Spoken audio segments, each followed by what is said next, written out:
أعوذ بالله من الشيطان الرجيم. بسم الله الرحمن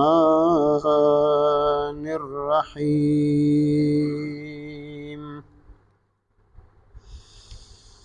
وإن كنتم مرضى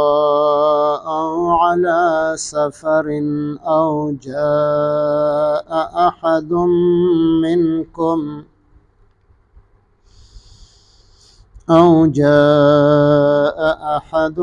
منكم من الغائط أو لامستم النساء فلم تجدوا ماء فتيمموا صعيدا طيبا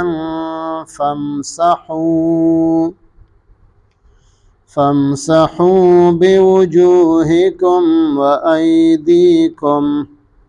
إن الله كان عفوا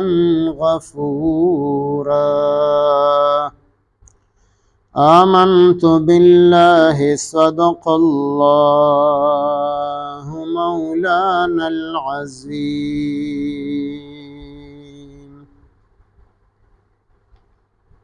سورة نساء پنځمه سپاره آیت نمبر 43. د دې آیت مبارک ابتدائی حصہ کې د شراب متعلق حکم ذکر شو چې د مونځ په وخت کې تاسو د شرابو نه ځان بچ وساتئ او چې کله تاسو د نشې په حالت کې او تاسو د مونځ د الفاظو په صحت باندې نه پوهیږئ نو داسې وخت کې تاسو مونځ ته مه ودرېږئ. نشې په حالت کې د مونځ نه منع فرمایله او د هغې مقصد دا و چې د مونځ په وخت کې نشه مه کوئ. نو دا لومبنی حکم د شرابو د حرمت متعلق چې دا تدریجي احکام الله پاک را لیږلي دي. ټول احکامات په یو ځای نه دي را لیږلي بلکې یو جدا جدا حکم راغلی دی. نو د شرابو متعلق په دریو حصو کې حکم الله پاک را لیږلی دی. یو دا لومبنی حکم د دې آیت مبارک ابتدایي حصه کې چې د مونځ په وخت کې تاسو نشه مه کوئ او د نشې په حالت کې مونځ مه کوئ. او بیا ورپسې دویم حکم د هغې د ګناه ذکر شو چې دې کې ګناه کبیره ده، لویه ګناه ده، خو واضح او صفا حکم بیا هم د حرمت نو راغلی. آخر کې سوره مائده کې الله پاک د حرمت حکم په دریم درجه کې الله پاک راولیږو چې شراب بالکل حرام دي. د هغې نه پس بیا څومره مؤمنانو هغې ټول د هغې نه منع شوي دي. څه مؤمنان داسې وو چې ابتدا نه حرام نو خو هغې نه دي څکلي، نه د جاهلیت په زمانه کې او نه د اسلام په زمانه کې. او بعضې کسان داسې وو چې چونکې شراب حرام شوي نو جایز وو نو هغې به څکل. او چې لومبنی حکم راغی چې د نشې په حالت کې مونځ ته مه نږدې کېږئ نو دې سره ډېر کسان منع شو، دا ښه څیز نه دی. بیا چې ګناه کبیره خبره راغله ډېر کسان د هغې سره منع شو. او بیا چې آخري حکم راغی بیا بالکل د هغې تجارت او د هغې اخیستل خرڅول دا هر څه الله پاک حرام وګرځول. نو بیا د هغې نه پس چا شرابو ته لاس نه دی لګولی مسلمانانو کې او نه یې د شرابو تجارت کړی دی. دویمه مسله پکې دا ذکر وه چې د جنابت په حالت کې چې کله د غسل ضرورت وي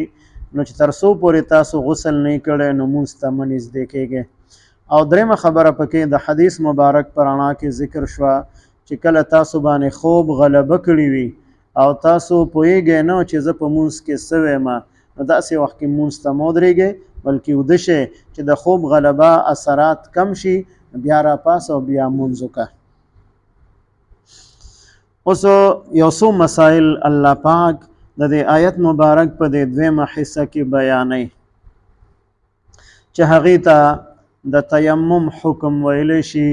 چې دا د اودس قائم مقام هم دی او د غسل قائم مقام هم دی. نو کسړی ته د اودس ضرورت وي او د ته عذر وي، د سره اوبه شته دی او د اوبو په استعمال باندې دی قادر نه دی، بیمار دی. که دی اوبه استعمالی نو د بیماری به نورم زیاته شي، یا به دی هلاکت ته نږدې شي، یا د بیماری نه د ښه کېدو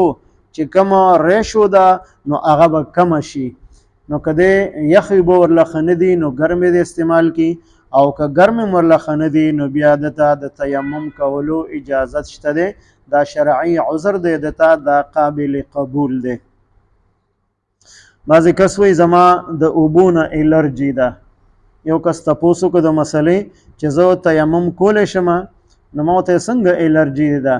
وایي چې یخې اوبه استعمالوم نو هغه ماته نقصان راکوي. نو ما چې ګرمې اوبه استعمالی نو په دې کې غلی شو. ویره هر وخت د اوبه ګرمول دا خو ګرانې، دا ګران کار نه دی، آسان کار دی. هر قسم سهولت په کورونو کې شته دی، ګیس شته دی، د اوبو ګرمولو انتظام شته دی. نو سړی ځان ستړی کوي نو ځان له اسانه مسله ګوري چې یخې اوبه راله ښې نه دي او اوبه ګرمول راته هر وخت ګران دي، مزه به تیمم باندې مونځ کوم، دا ځان ته دوکه ورکول دي. چې ګرمې به هم له ښې نه دي او یخې دواړه ورله ښې نه دي نو بیا د شرعا معذور دی، دته بیا د تیمم کولو اجازت شته دی. یا داسې بیمار دی چې ډاکټر ورته ویلی دی چې ستا دپاره د اوبو استعمال ښه نه دی،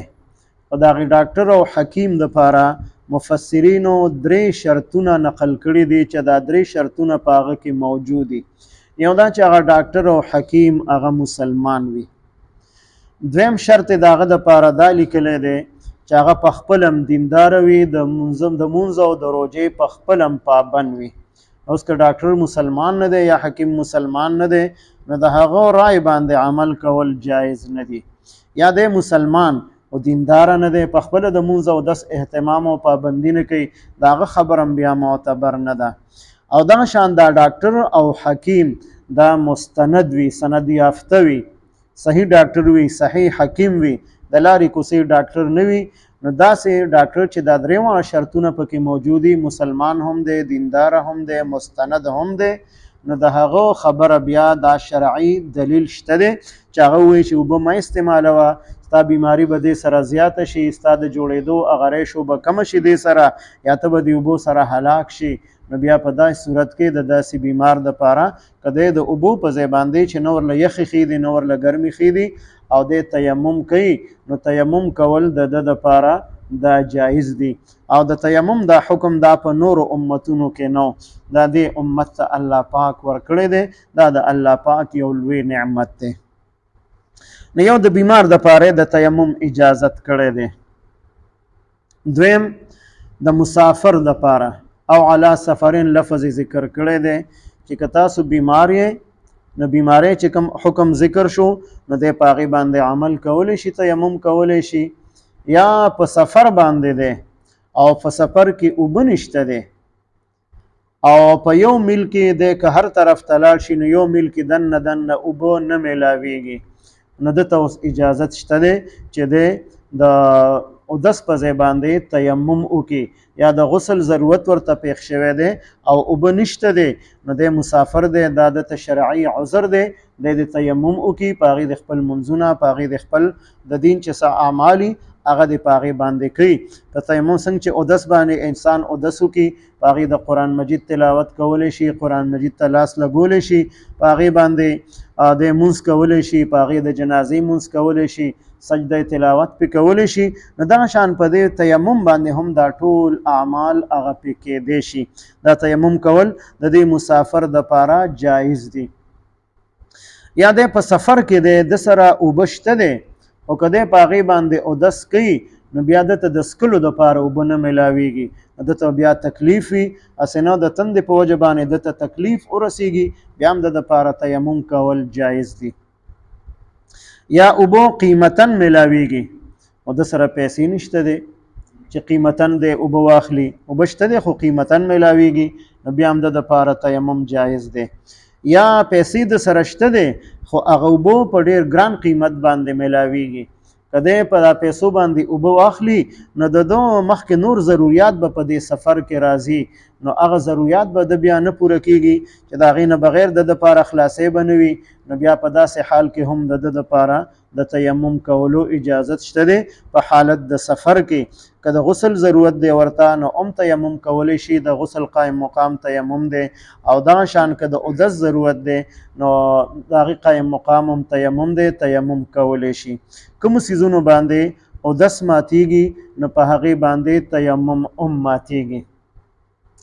او تیمم په داسې صورت کې هم ماتیږي چې انسان ته اوبه نه میلاوېدې اوس ورته اوبه میلاو شوې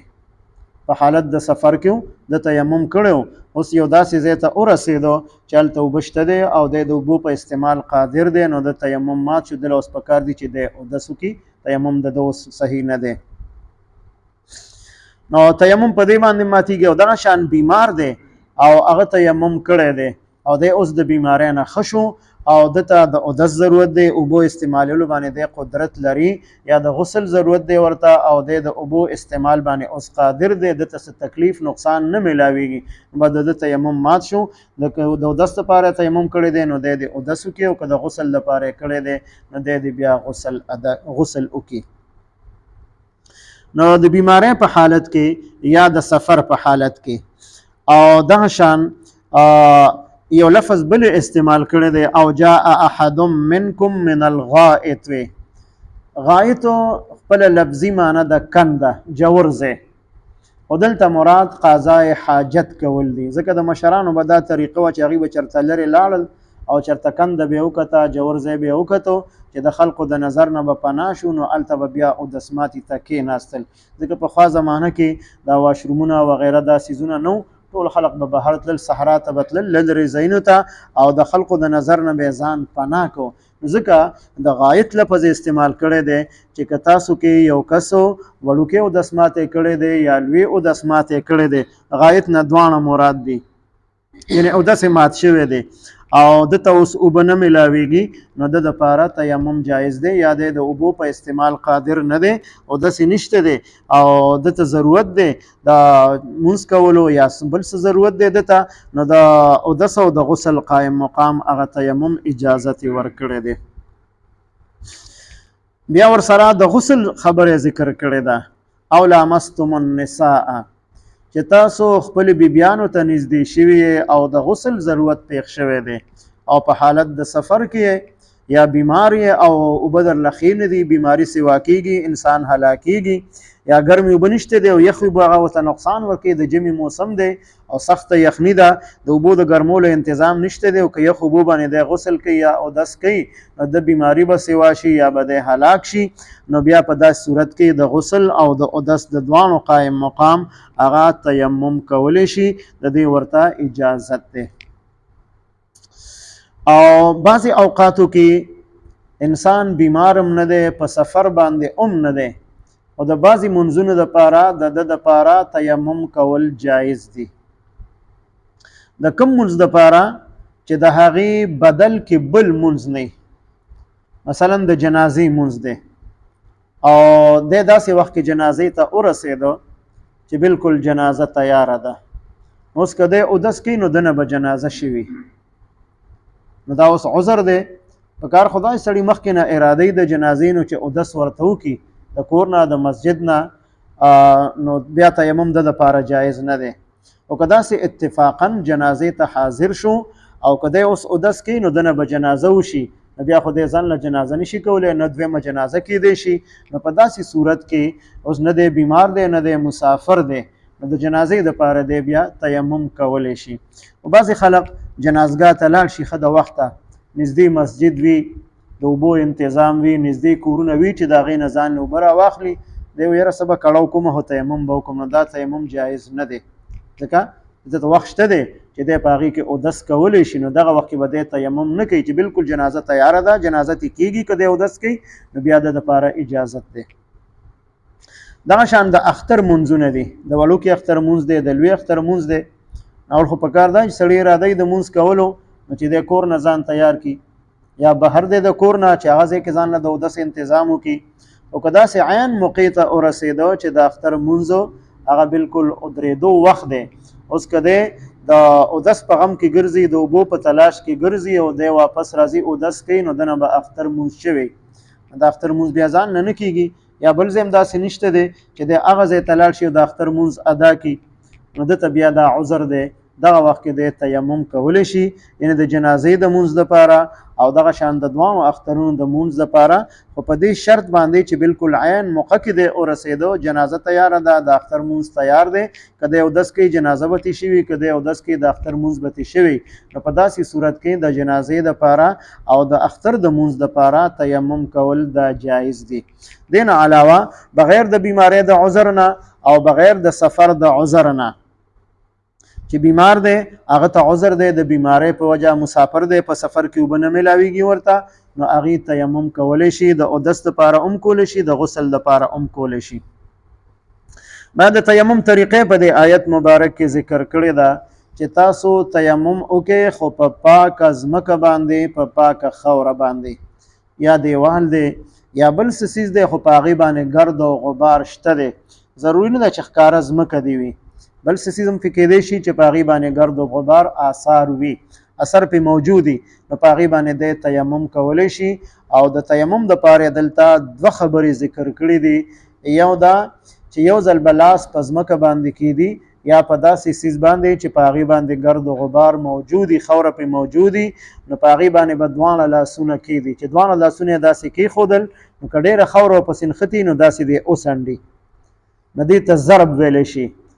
ضرب معنی د گزار کول یو ځل لاس په ځمکه باندې کیښودو نو هغه لاسونه که ډېره خاوره پسې ودې څنډي که ډېره خاوره پسې نه وي بس لاسونه دې راواخلي څنګه چې موږ په اودس کې مخ وینځو نو یو ځل په مخ باندې لاس راښکلو چې په دې کې یو ځای پاتې نشي ټول مخ په هغې کې راګیر شي دا یو ضرب شو بیا دویم ضرب په دویم ځل باندې نو په هغې باندې څنګه چې موږ لاسونه وینځو سر څنګلو پورې نو بیا په ګس لاس باندې د ټول ښی لاس تاسې مسه کړي چې بالکل یو ځای پکې هم پاتې نشي او په ښي لاس باندې د ګس لاس مسه وکړي تر څنګلو پورې دوانو طرفونو ته چې په دې کې یو ځای هم خالي پاتې نشي نو دې ته دوه ضربه ویلی شي یو ضرب د مخ دپاره او یو ضرب هغه د دوانو لاسونو دپاره تر څنګلو پورې او نیت پکې شرط دی نیت خو د زړه نیت دی چې انسان په زړه کې نیت کړی وي چې زه د پاکۍ نیت کومه د زړه هغه نیت کافي دی او که په ژبه باندې نیت ووایي چې نیت د پاکۍ کومه به دا هم د دپاره کافي ده یا په عربۍ کې وایي نویت ان اتیمم لرفع الحدث چې زه نیت د تیمم کومه د بې اودسۍ لرې کولو دپاره د پلیتۍ لرې کولو دپاره نو که دی د اودس په ځای باندې تیمم کوي هم دغه نیت کافي دی او که د غسل په ځای باندې دغه تیمم کوي نو دا کافي دی په دې کې نه د سر مسه شته دی او نه پکې خوله او پوزه کې خاورې اچول شته دی او نه د خپو مسه پکې شته دی بس صرف مخ مسه کول دي او دوانه لاسونه تر څنګلو پورې نو په دې باندې دی بیا فرض مونځ هم کولی شي سنت هم کولی شي نفل هم کولی شي او چې بل وخت پورې دته هغه عذر موجود دی د بیماری یا د سفر یا د اوبو نشوالی نو څنګه چې یو اودس باندې سړی دوه درې مونځونه کولی شي څو پورې اودس د ده برقرار وي نو د یو مونځ هم په هغې کولی شي او پنځه واړه مونځونو ته که د اودس رسي هم یې کولی شي نو که د تیمم نه دی مات شوی نو د پنځه واړه مونځونه هم په هغې باندې کولی شي د جنازې مونځ هم پې کولی شي تلاوت هم پې کولی شي نوافل هم کولی شي د دې خبرې دته اجازت دی نو دا دوه طریقې د تیمم دلته ذکر کړي دي چې په دې کې دوه خبرې شرط دي چې یو ضرب هغه د مخ دپاره او یو ضرب د دوانو لاسونو تر څنګلو پورې او نیت اصل د زړه دی نو که زړه کې نیت کړی به دا د دپاره کافي ده او که نیت یې نه دی کړی یا نیت د ده د تیمم کړی دی خو صرف د تلاوت دپاره یې کړی دی چې تلاوت ضرورت ورته او د تلاوت دپاره نیت د تیمم وکړو نو بیا په هغې باندې دی مونځ نشي کولی ځکه د نیت صرف د تلاوت کړی نو نیت دی پکې د ټولو وکړي چې په دې به مونځ هم کومه په دې به تلاوت هم کومه په دې به نفل هم کومه په دې به جنازه هم کومه په دې باندې به سجدې تلاوت د هر څه نیت دی پکې وکړي نو بیا دا هر څه دی په هغې باندې کولی شي نو دا شرعي عذر دی د اوبو متبادل الله پاک د تیمم اجازت دی امت ته ورکړی دی نو چې کوم ځای کې عذر موجود وي د بیماری یا د سفر عذر موجود وي هغه ځای کې د تیمم کولو اجازت شته دی دا شرعي عذر دی اجازت دی ورته نو په دې باندې دی عمل وکړي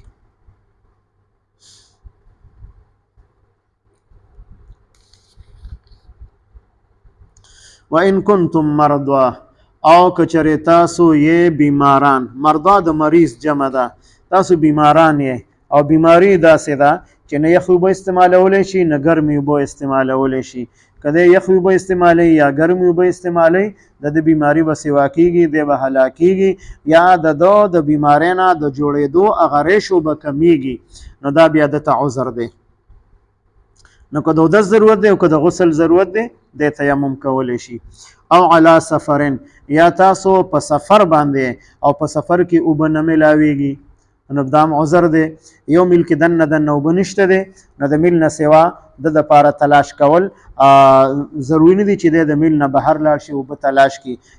یو میل فاصله کې هر طرف ته څلور وانو طرفونو ته که دی کوشش هم وکړي دته اوبه نه میلاویږي به دته تیمم کولو اجازت دی. او علی سفرین یا تاسو په سفر باندې نو سفر عذر کې تیمم جایز دی. او جاء احد منکم یا راغلی وي یو کس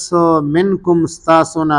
من الغائط د وړو بولونه یا د لویو بولونه د هغې نه ځان فارغ کړی دی او دس مات شوی دی نو د دپاره اوس د اودس پکارو او دته چې دی نو دی مریض دی یا په سفر باندې دی نو اوبه میلاویږي نو یا د اوبو په استعمال قدرت نه لري نو دا دته عذر دی دی اوس تیمم کولی شي.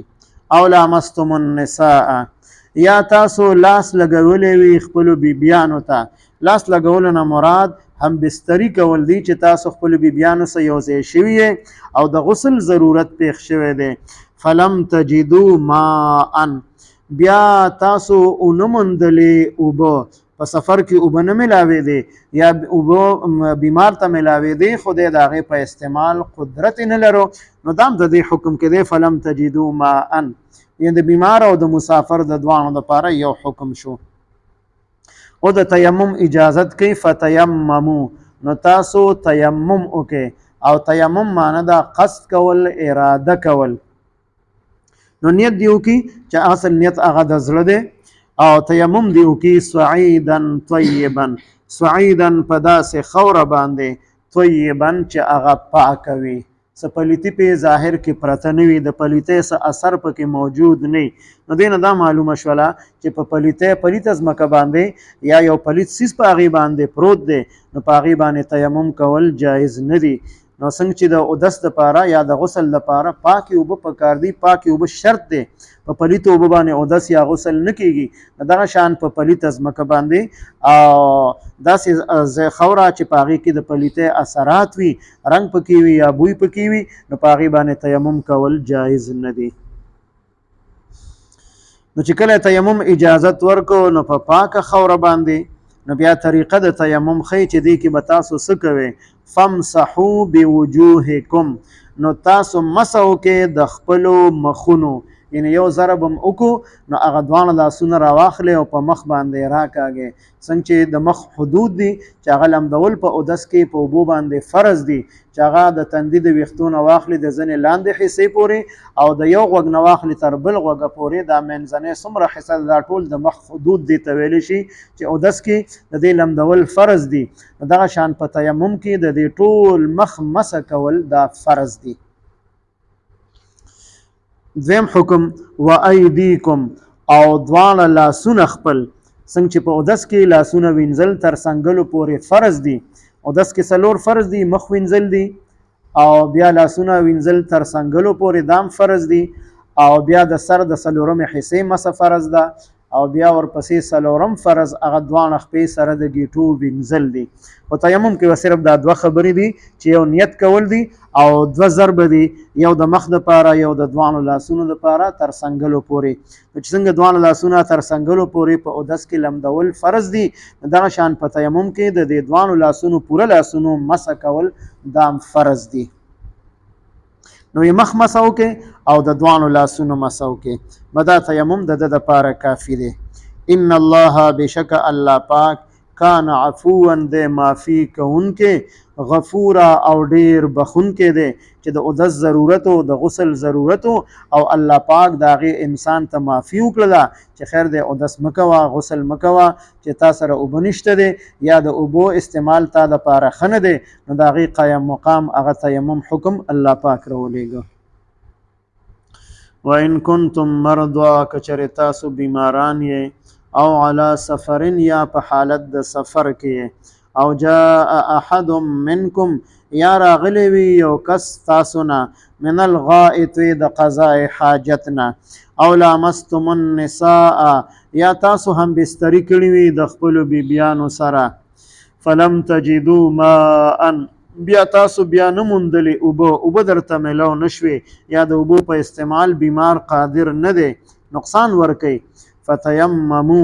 نو تاسو تیمم وکې صعیدا طیبا په پاکه خوره باندې فامسحوا بوجوهکم تاسو مسکې خپل مخونه و ایدیکم او خپل دوانه لاسونه تر سنګلو پورې ان الله بشک الله پاک کان عفوا غفورا دې ډیر معافي کوونکی او ډیر بخښونکی دی